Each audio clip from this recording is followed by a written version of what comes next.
It's great. It's great to hang with you, man. I want to put this audio clip in and have you listen to it, and then we'll come back and break it down. Okay? Okay. That sidemen were undergoing during the swing era. And the big bands, the bands were so big that there was that the opportunity to create was limited. I mean, if you did have a solo, it was a short solo, and it wasn't enough to really satisfy your urge to create and uh, we as creative artists needed to find a way to bring attention to the work that we were doing, the art that we were creating, Right. and the way to do that is to have your own voice, to develop your own voice that's recognizable. Then you could market that voice. I mean, when I use the term market, I use it hesitantly because I feel that that has become a problem uh, in the creative process. It's so separate from from the creative process, and it interferes with the quality of that product, uh, the quality of the art that's produced. And we became aware that if we really wanted to be accepted, if we really wanted to be recognized, we had to have something, a unique voice that people could learn. When they hear it, they can recognize it, and that gives it more value. Uh, like take for instance the problem that Sonny Stitt had when he was playing the alto saxophone. Right. He was sounding so much like Charlie Parker that he Exactly. was ignored. He was ignored. As brilliant as he was ignored because he didn't have his own voice. So he changed to the tenor saxophone and accomplished what he really wanted to accomplish. He became unique on the tenor saxophone. He didn't sound like anybody else but himself. And another example is Sonny Rollins. You know, he sounds like only like himself, although he was perhaps inspired by Lucky Thompson or there's a couple of other people that Coleman Hawkins. Sure. Uh, yes, But I mean, sounding. and I mean, thank you for sitting through that, Arzinia. You have any idea who that is? No, I don't. Who was that? That was a badass trombone player, Julian Priester. You know Uh Julian? huh. And the question that I had for him that I'll ask you is going back to the days of, I mean, even before the Black Artist Group, but just in general, why you feel your generation, when it came to playing spiritual music, was incredibly uncompromisable as it related to individual sound. Nobody wanted to sound like anybody else. And if somebody came up to you and said, hey, man, you sounded just like so and so, you'd want to slit your wrists. And so Julian was talking about the frustration of coming out of the swing era and sort of having to play these very straight parts and recognizing that that they were going to have to stand out in order to market themselves at a time when the record industry was actually functioning. But I just wonder about why you feel that your generation of musicians was strident and forthright about wanting to have your own unique sound on your instrument. Well, yeah, we talked that way. I've been in conversations where we've had talking about, hey, well, we don't want to sound. I don't want to sound like that. But me personally, um, I never felt that way because I would have loved to have been able to sound like Paul Chambers. If somebody would have came to me and said, "Hey, man, you sound like Paul Chambers," he would have made my life. I mean, it's. I didn't mind sharing that with the elder musicians that were around me in St. Louis. There's a time in my life where I would have loved to sound like Mixon, John Mixon. Right. But but I can understand. We didn't want to sound like the Jazz Tet. I mean, Oliver and most of the brothers that I was playing with, we didn't want to sound like that. Right. Because our music wasn't like that. Right. I And guess that's so that's the better. Yeah. Go ahead. Go ahead. That's what I get a lot is that my camera just switched. Okay, there we go. Yeah, you're good. Yeah, we didn't want to sound like the Art Blakey and the Jazz Messengers, but if that happened, I think that everybody in the group would be glad of that, because that's a giant accomplishment. Individually, I think that's why people wear their individual clothes. They can be recognized by certain things, and I have a feeling that nobody wants to be recognized because they sound like someone else, but that individual would probably be very glad to say, "Hey, man, you really remind me of Train." I think the better question, because if you look at BAG, the Artist Ensemble of Chicago, Weather Report, Oregon, Mahavishnu Orchestra, as groups, the Crusaders, when they dropped the jazz, everybody had their own individual set. None of those groups sounded like anybody else. And in today's musical paradigm in this country, the only way that you can get a gig now, truly, is by comping somebody else. I mean, there's a propensity of this plethora of wanting to comp, and there's a good reason for it. Because if you're playing experimental music, you're never, ever going to see the bandstand. And you may see the bandstand, you're not going to get paid for a gig. And so I just, Mm-hmm. So I hear when you talk interrupting. And when you and Oliver and the Cats, like, it was nonverbal, but when you say, obviously you would take the compliment if somebody came up and said, "Man, you guys are swinging like the Blakey Messengers or the Sextet." I mean, that would be a great compliment. But you guys wanted to find your own sound. And I guess I'm asking about the evolution of that how that came to be. Well,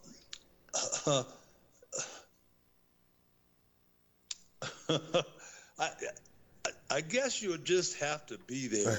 I mean, it's I dig. when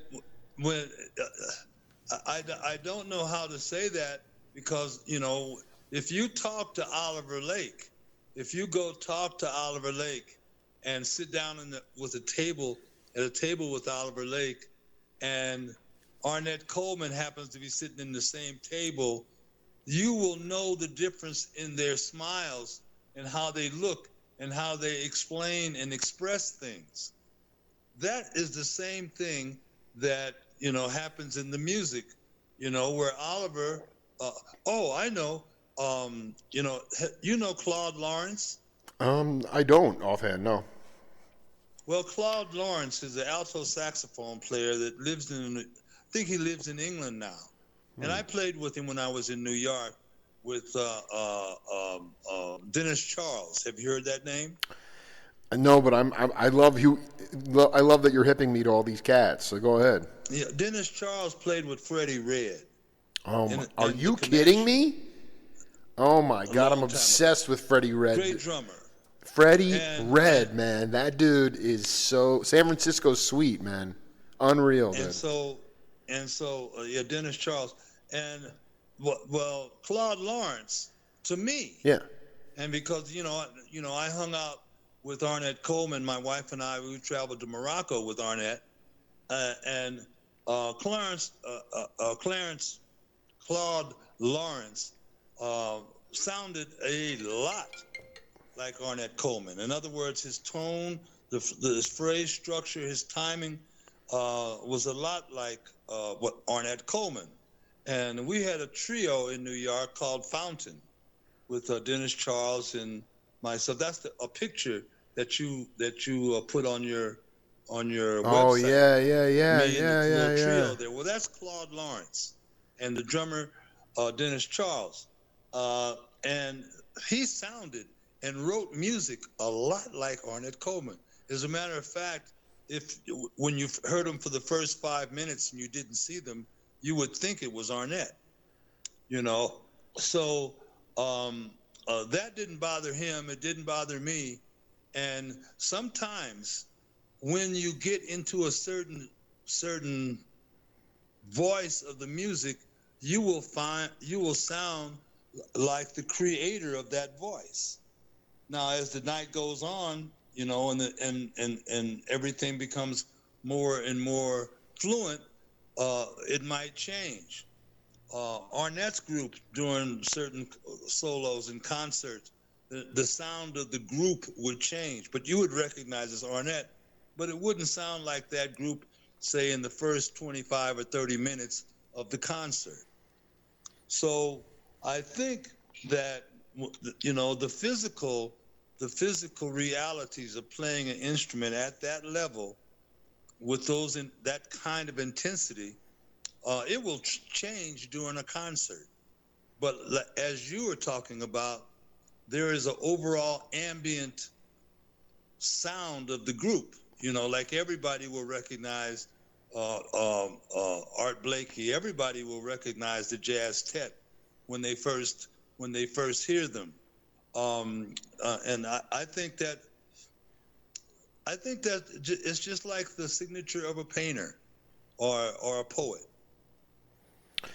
I mean, just on your own personal experience, I mean, like when you try to harness that ambient feel, would you say that that it's kind of it's expression and it's nonverbal? It's not like you're talking about how to sound different. It just, because I mean you're borrowing from all the geniuses, but ultimately you don't want. You're not playing cover tunes, right? I mean, in Fountain. No, it's not about that. Can you imagine? This is what I'm talking about. Can you imagine having your group? You got a 12-piece group ensemble, and you want to play a song like "Lonely Woman" by Ornette Coleman. Now, how much like Ornette Coleman do you want that song to sound like? You're going to want it to sound a lot like Ornette.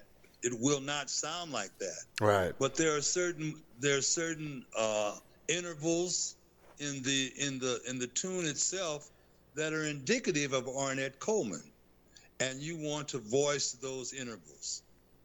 And that's how I see it. And all music, I believe, is nostalgic. So if you want to play a song by Mingus or you want the audience to remember Mingus. You want them to be engulfed by that particular texture, and I think that's what most musicians, when they play someone else's music, you've heard say, "Hey man, I don't play his music." You get guys that say that.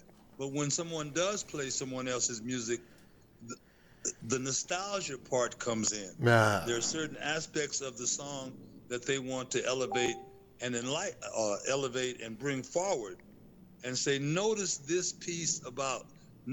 particular feeling that happened in these 12 bars. And most musicians will tell you that. Talking to Arzinia Richardson here on the Jake Feinberg Show, and both of us just happy to be heard and seen on this wonderful Friday, beautiful day in Costa Rica. Yeah, it is. What's your legitimately Johnny Griffin, Dexter Gordon, Eric Dolphy, so many of these cats wound up moving to Kluk. They wound up moving to Europe because, well, I mean, they got paid as art. They were treated as real artists, and they were paid. But I think it was also what people refer to as cultural bias, or they were sick and tired of the racism in the United States. And I wanted you to. Yeah. I mean, listen, the reason that it's so nice to, I just want to say that the reason it's so nice to connect with you is just because you were able to bridge the gap between peoples of different skin color, and you had a ball doing it, and you were unafraid of that. And I'm not sure why that is in the significant minority. I mean, I am a naive 41-year-old cat, but I don't, and I realize that it's complicated, but at the same time, what was your take on it when all these masters of, these bop masters were moving out of the United States where the art form was actually originated? Well, I think it, it was about, this might sound very, very, very weird, but I think it was about intellect. In Europe, people are not afraid to be intellectually involved. It's not so much as an emotional thing here in the United States, where there's 2 or 3 layers you have to get through before you can say you can get to the heart core, and in Europe, people were educated to respect intellect. And I think that because most during the World War II, jazz was considered one of the epitomes of protest when it came to nationalism and the Nazis and all that kind of racism, where jazz was an international protest symbol intellectually, because it was difficult to play if you didn't know how to do it, even if you were a classical musician. So I think the Europeans, the Germans and the English and, the people that heard it and were interested in the music, I think they were intellectually attracted to it. And the type of racism that exists in Europe is a different type of racism that is prominent in the United States. And I think that most of when you talk about, you talk about Sonny Rollins, you talk about them brothers like that. These were intellectual brothers. They loved art. They loved painting and poetry in all the forms. And it's a very difficult thing to live your life in a nightclub and not be able to go to a park and sit down and talk to someone that you don't know, about Hansberry,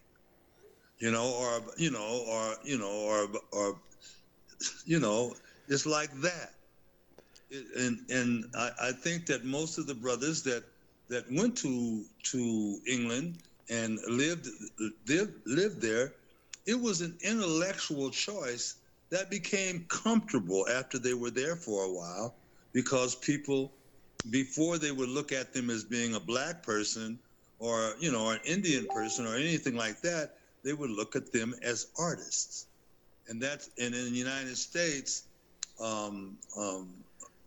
if you're not on radio or TV or something like that, people don't look at you as an artist. They won't do that. I mean,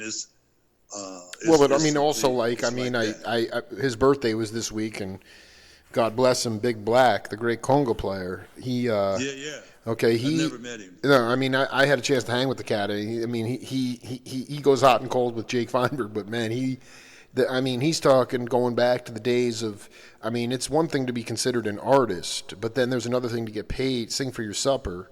And, you'd have bills where, Duke Ellington Band is opening for the average white band, and the average white band's getting 3 or 4 times the amount of money that the Duke Ellington Band's getting. There's a fine line. I understand that these cats were well-versed in all different forms of artistic mediums. And there is you're right about that. You're 100%. There's racism everywhere. Okay, so there's different types of racism that there is in Europe and France and Germany and as opposed to the United States. But to me, it's confounding and demoralizing to a degree to see where we're at today with the classicalization of jazz. You don't really see a lot of ethnic percussion in jazz anymore. It's sort of been outsourced to world music. But man, you look at any jazz album from the early to mid 70s, and there was always, congas and bongos and African rhythms. And now you look at jazz today, and it's like a classical. I remember Bab said it. It's like classical music now, and it's it's let me go. You riff any way you want. I came up in the time of Blue Note, the Blue Note records, and I'm sitting here right now, thinking very warm thoughts of the brothers, the two gentlemen that were the producers of Blue Note. Alfred Lyons, Lyons and Van Gelder. Oh yeah. Those brothers for a long time presented the music, African, progressive music. They presented it at a very high quality. The record covers, the things they had to say, the liner notes, all of those stuff. The engineering was superb, and I think that that particular spirit of genuine caring about a product, especially one produced by predominantly black people, is hard to maintain in the marketplace, because as quiet as it is kept, the purchasing, the people that participate in capitalism, being African Americans in the United States, are not that informed. Mm-hmm. That's right. You see, yeah. And this is what happened. There, people talking about right now. They go around talking about being woke, right? Well, I'm still with the hip generation. Dude, you know what, dude? I want you to bring. But what's the difference between being hip or being woke? But as far as I can go in the dialectics of that, I'll stick around with being hip, because I think that Bud Powell and Phineas Newborn Jr. and Dexter Gordon were hip. Now, this is my particular. This is my standpoint. This is where I stand, and I don't want to change the subject, but I do want to mention. Yeah. I want to mention the women. And first of all, I'd like to mention my wife, Barbara Ann Richardson, who I've been married to for 52 years. And to give a shout out to all the sisters that backed all these brothers that appeared in these nightclubs, and practiced 3, 4, 5, 6 hours a day when they were awake in the daytime, and the sisters that took care of them. And it is an unsung army there, and like in this stage of my life, I'm not engaged in very much music, but when you stand by and you say, look, my wife, I've been knowing her longer than I've been knowing my mother. And a lot of the women, when you go back into the music and you look at Monk, Crepuscule with Nellie. Right, the Baroness. That's the Baroness, a beautiful song. Yeah, right. And when you have Monk writing about Nellie, it's not only a beautiful song, you got to understand what she was doing moment to moment, day to day, to make those things possible. And so I just want to give a shout out. No, I think it's fantastic. No, listen, I think. I was thinking when I was talking to you before, I said, I got to say, for me, and to give homage to the women in my life that, helped me find my keys. All kinds of stuff that go on from moment to moment that helps a brother write a song. It helps someone stay in practice 3 and 4 hours and makes that possible for him. And not to mention sisters like Vi Red, for example. Oh, badass. And Badass. Dorothy Ashby. God, the harp. Did you? I mean, she was amazing. The other sister, the piano player, I can't think of her name right now, in the 40s. But I just want to say that this community of music makers and the people that provide the environment for those people to at least have a modicum of comfort when they're not in the nightclubs. I think that it's a very important part of our culture. The Baroness also allowed a lot of the junkies to come and crash at her house too. I mean, It's important to know that our society is, what can I say, man? We have to understand how precious it is, and like, do you know Maggie Palaya? No. Ooh, my brother. Now, Maggie Palaya, she owns WDNA in Miami. And WDNA has been an all jazz station as long as I can remember. I used to work for them. I was a DJ there.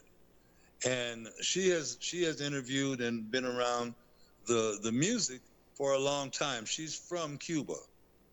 But her husband and they run WDNA in Miami. And she's one of those voices that, like I said, if you haven't heard of her, and she's been the FM radio station owner for over 25, 30 years. And I think that, and it's a jazz radio station. You don't find very many of those around anymore. And so this is, you, me, and the people like us, we have a goal, we have a purpose, but it is unsung for the most part because our competition is a mercantile competition, and most of the people like us are artists, and we do a lot of other things just so we can do what we love. I also want to say that. I don't know if Lyons and Van Gelder were directly involved, but I mean, in my interview with Kenny Burrell, he was very close with Grant. Obviously, they were peers and in some cases competitors, but in a friendly way. And, whoever was involved, I mean, a lot of times Grant Green, talk about Blue Note Records, I mean, those records today, if they're in good condition, those pressings are worth, pressings on Blue Note are worth hundreds of dollars. And at the time, Grant was such a junkie. I mean, they never paid him. They just played him in junk, And and that goes back to what you said about this sort of. Well, it was just really interesting. Clarence McDonald. I don't know. You probably don't know who that cat is, but he's one of the most ridiculous arrangers and keyboardists. He arranged "How Sweet It Is" for James Taylor. And he grew up with Charles Lloyd, but I mean, did so much work. And he said, I just transcribed this. He said, he said to me, unfortunately, genius does not translate into dollars. More times than not, because they are geniuses, they are despised because they're so much better than the people that they work with, and they generally have no knowledge of economics. That's a sad legacy, but that's been going on as long as there's been a music business. I remember Dexter Gordon was playing in Europe, and the audience begged his people to let him stop playing because they didn't want to see him in that condition still having to work. But, I agree with you. The music that you came up with, and that you performed was communal music, and it was supported by the communities. And that today, we've had a breakdown in communities. We've had a breakdown in the nuclear family. We've had a breakdown in so many of these things that, those efforts, those communal efforts, were oftentimes outside of berserko capitalism. You know what I'm saying? Well, yeah, it's, a lot of my warmest and nostalgic memories in St. Louis, after a corkball game. I don't know if you know what corkball is, but in St. Louis, corkball was big. What is corkball? Cork Or ball, C-O-R-K ball. Oh, corkball. Wow, yeah. And corkball, well, anyway, corkball was big in St. Louis. And after corkball games, there used to be maybe 2 or 3 guys that I used to hang around with because, and I do believe that if they weren't junkies, they were high all the time. Mm-hmm. But those brothers are the brothers that told me, hey man, you should go read Khalil Gibran. Right, the prophet. Have you heard This Is My Beloved by Lawrence Harvey? Have you done, and it was like, what I mean by hipness. And that's what when I grew up and I came up, I read Walter Benton. I read Cahill. I read a lot of those, those popular books at that time, and I went on from there. But it wasn't my teachers in school that I was inspired by. Most of the guys that I really, really inspired by and listened to were not very wealthy guys.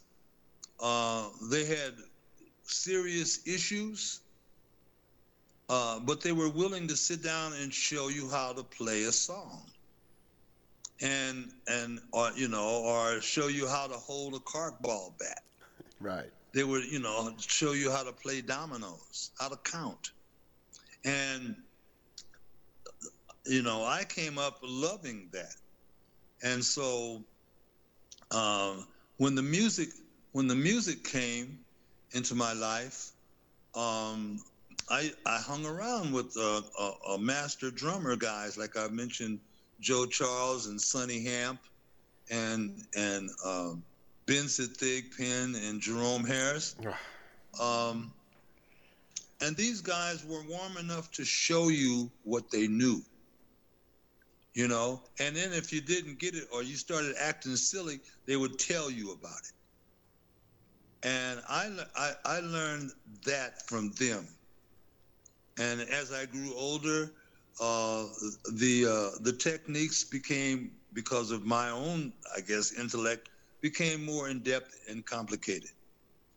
So I have to give thanks to all those brothers, all those musicians and poets that nobody took seriously except the people that knew them. They weren't going to go on the radio and recite poetry. That didn't happen in those days. They had no guys like you that would talk to people like me on radio about jazz or anything else.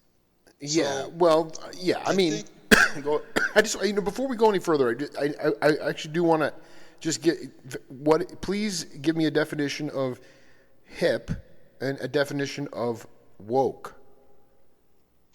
I can't give you a definition. I can give you an interpretation. Yeah, that's fine. Do you remember what the term was among musicians in the 40s? No, definitely not. No. Have you ever heard the Vance? How do you spell that? Vounce. Oh my God, what does that mean? I've never heard of that. You never heard of the Vance? No, there's a lot that I don't know, man. There's a lot. Well, Dexter and some other cats used to use it.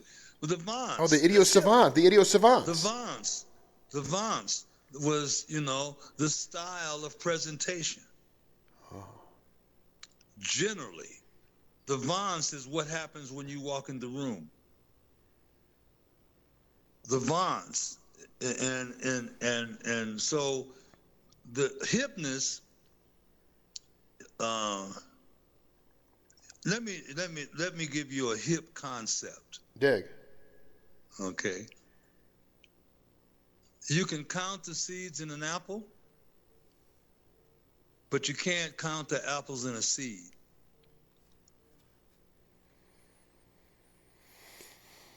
That's a hip concept. For the layperson out there, explain why that's a hip concept. Pardon me? For the people listening around the world, explain why that's a hip concept. Because it is a completed concept. The seed comes with all the information, not the apple. When you can count the seeds in an apple, but you cannot count the apples in a seed because the concept is complete. The seed that looks nothing like an apple has all of the information of that entire concept. That is hip. Well, we're having a ball here. I got another name that voice. I mean, hey man, you know that I'm just a little crazy.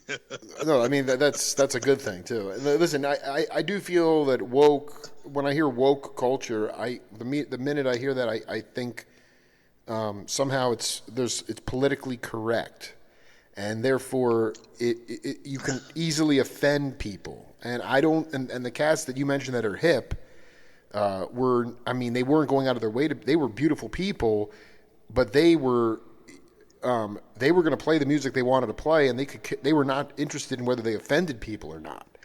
And you don't want to listen. You don't want to be walking on eggshells, man. And it seems to me in a woke culture. Listen, I can speak from experience that I was a teacher of the visually impaired for 8 years, and I made a comment that wound up basically. It was before the Me Too movement, but this human resource department tried to. They went after my family. They went after me. They went after me completely. I mean, it was something so insignificant, and yet they tried to destroy people because of this wokeness. That's what's bothersome to me. I think that woke. I don't use that. No, but you're right. It's a current term. You hear it a lot. Is that for me? Woke tends to indicate an individual. If you say wokeness, if there's somebody who's aware of his own presence in a situation that is, say, 85 or 75% against them, you can be woke, but that doesn't mean you'll win. And the idea is that hipness means that you do not engage unless it's equal. You do not engage unless there is a reciprocity involved. Are we talking about reciprocity of respect? Yeah. Yeah, I dig. I think you nailed it. Yeah, I think you nailed it. And it's woke means that somebody can be any way they want to, and you're quote hip to them. I'm hip to that shit. I'm woke. But the idea is that when hipness to me, hipness to me is the idea of a comprehensive piece, to be able to anticipate a situation and balance it before it becomes unbalanced. You see, and stay away from unbalanced things. If I remember when Billy Eckstein came out with the Mr. B collar. Do you remember that? Again, I'm going to let you know I was born in '78, so probably not. Okay, yeah. Well, Billy Eckstein came out with the Mr. B collar. He had a shirt that was called the Mr. B, and that was hip. And everybody that I knew that liked to dress up, had a Mr. B collar, a Billy Eckstein shirt. I don't know if that was the first marketing thing that they had, but Billy Eckstein had that. Billy Eckstein in my mother's day was considered to be hip. And so we don't. Mr. B is what they, and Billy Eckstine was a great singer. I wasn't necessarily a fan of his because during that time I was still coming up. I liked Charlie Parker and other guys. Yeah. I didn't like singers that much, but unless it was Joe Williams with Count Basie. Right, and then someone like, and then you look at that, and then you look at what Clarence McDonald said about geniuses starving to death. Joe Williams wound up, in an alleyway somewhere. I mean, it's unbelievable. Yeah. Arzinia, we have. There was just to get off the subject just a little bit.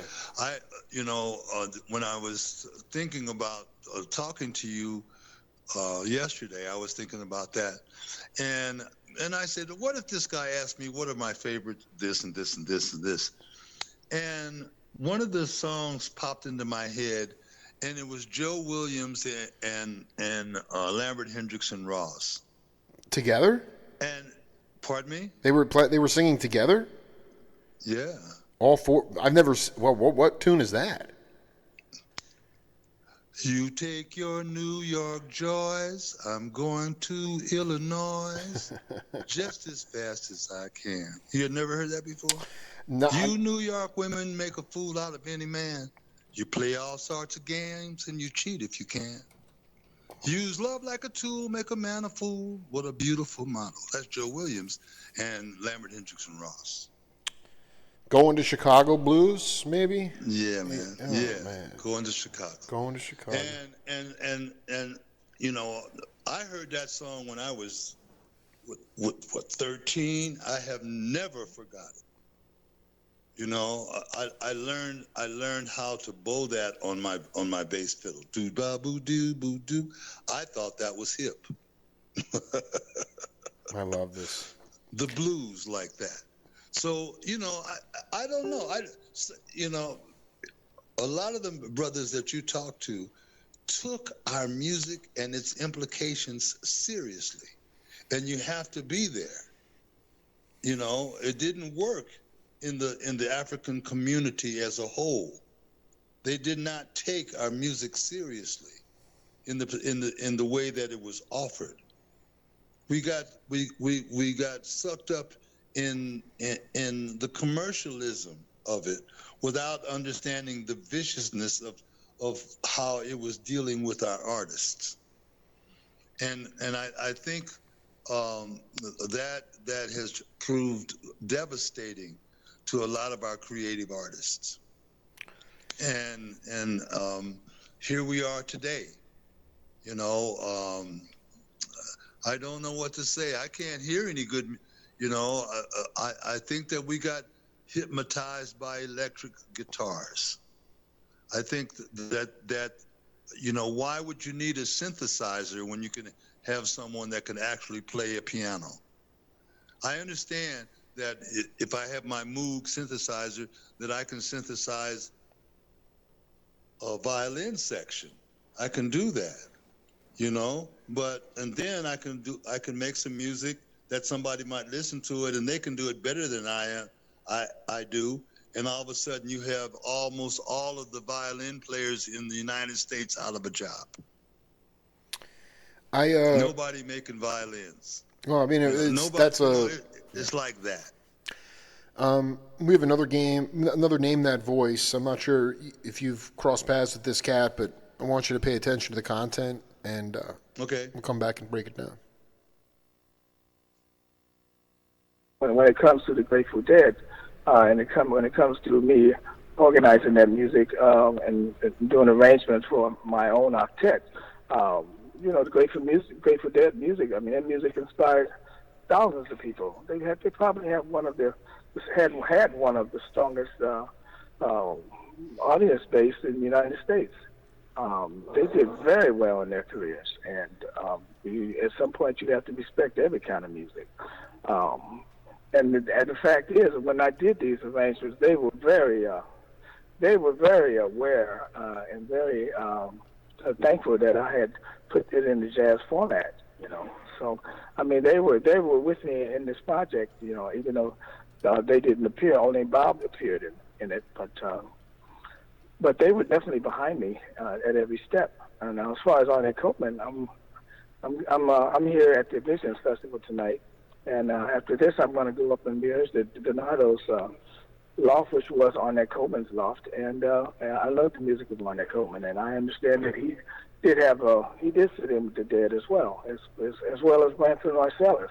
So I wasn't the only saxophone player to play with them. I mean, the night that I sat in, I think James Cotton was also sitting in that night. Right. I mean, when you talk, I often listen to the Dead, but I mean, was it just that they were improvisatory and that made it quote unquote jazz, or were they not? I guess what I'm getting at is that when Ornette came out with his concept in '59 or so, I mean, both Jerry and Phil drank that Kool-Aid very hard, and I wanted you to just talk about how much when you put it into a jazz format, what did that really entail? What did you have to take it from and put it into to put it in your own music? Well, I mean, their music is all the music is basically in the song form. So at least having a song form is a very easy start. All I had to do was just deal with their song form, and then open it up, and there's very little swing on that album. If you remember, it's mostly some R&B or rock and roll based meter. So it was very easy to do. I mean, the hardest thing was the horn arrangements, but because they write very good songs, and Phil Lesh is obvious in the group that Phil Lesh and Jerry they both studied jazz. That didn't mean that they had to play jazz. I mean, there are a lot of musicians that study jazz that are rock musicians in order to have a higher knowledge of the music itself. Thank you, Arzinia, for letting me play that for you. You want to take a guess at who that is? It sounded like Wayne Shorter, but I don't know. Who was it? It was David Murray. David Murray. Yeah. Yeah. Okay. And that was that. I just before I wanted to ask. I know David very well. I mean, not very well. We hung out a lot in New York. I figured you guys. I mean, birds of a feather flock together. I mean, like you guys are so spiritual and beautiful.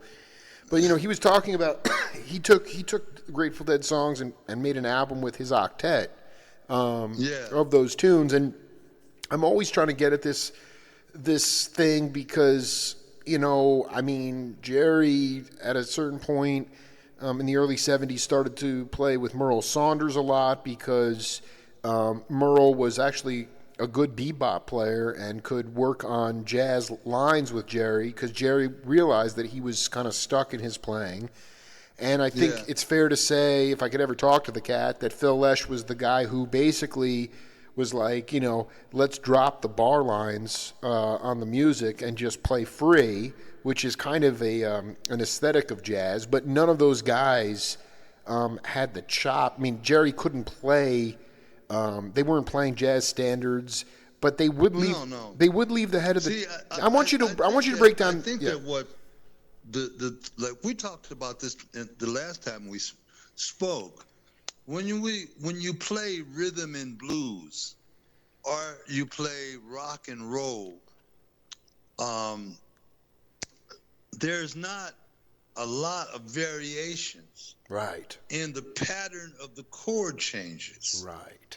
You see, and right. But when you get to jazz, there are specific ways and chord patterns that make up a ballad. A ballad will go like this, and whatever notes and whatever speed or whatever notes you want to put in there, you can put them. But the chord pattern of a ballad, no matter what chord or what key it is played in, has the same motion, so to speak.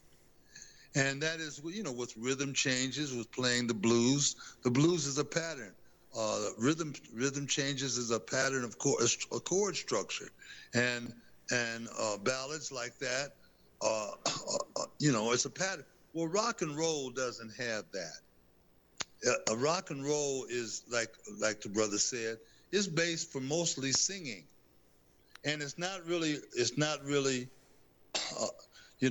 what is that brother that sang that song? It's a beautiful. Um, I can't think of it right now. Old man stuff, and I always really loved his singing this song for you. Who Yeah, was that? yeah. Let me look that up. I know what you're talking about. I spent some in my days and time. What was it? Was it Ray Charles? Ray Charles? Singing this. What's his name? Ray Charles. No. He also sang it, but I'm talking about the guy that wrote it. Singing this song for you. I lived my life on the stage in time. I've wrote some songs. I wrote some bad rhymes. But now the life is over. Leon Russell. Leon Russell. Hey man, now Leon Russell gets deep respect for me. Explain why. You see? Yeah. Because Leon Russell, when he was writing the song, wasn't no bullshit.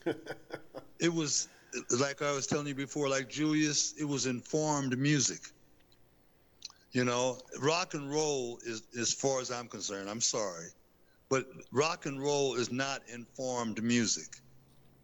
It's popular music. It's pop music. Jazz can never be popular music. See what I'm talking about? I dig. Pop music, rock and roll, jazz can never be pop music. So Leon Russell, and there's others that have written what I consider informed music. Every time I hear a Leon Russell tune, I'm going to listen for it because I see that he's working something. You know, and this is where I'm at. That's a 75-year-old guy talking. I want you to, because we're going to have to do part 3 ASAP. I got another interview in 5 minutes, but I wanted you to riff on the race car driver Neil Cassidy, Ken Babb's, what they coined the lag. What I want you to break down the lag, man, because it's going to wind up in the book. Well, yeah, the lag, the lag is all about subconscious timing. Yeah, here we go. How long does it take you to see something funny and then laugh? How long does it take you to think of something profound and then say it? Wow. The lag is it's